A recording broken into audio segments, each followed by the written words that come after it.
ಸುಲಭವಾಗಿರುತ್ತೆ ಅಂತಲ್ವಾ. Okay, ಇವತ್ತು ನಿಮ್ಗೆ ಯಾವ ಹಾಡು ಹೇಳ್ಕೊಡ್ತೀನಿ ಅಂತ ಗೊತ್ತಾ ನಿಮ್ಗೆ? ಗೊತ್ತಿಲ್ವಾ? ನಾನು ಇವತ್ತು ಹೇಳ್ಕೊಡೋದು ಈ ಕನ್ನಡ ವರ್ಣಮಾಲೆಯ ಅಕ್ಷರಗಳಿಗೆ ಸಂಬಂಧಪಟ್ಟಂತೆ ಹಾಡು ಹೇಳ್ಕೊಡ್ತೀನಿ. ಆಗ್ಬೋದಾ? ಕೇಳ್ತೀರಾ? ಹೇಳೋದಲ್ಲ, ನೀವು ನನ್ನ ಜೊತೆ ಹಾಡ್ಬೇಕು.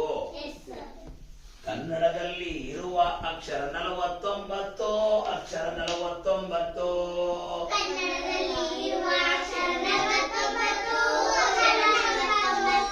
ಕನ್ನಡದಲ್ಲಿ ಇರುವ ಅಕ್ಷರ 49, ಅಕ್ಷರ 49.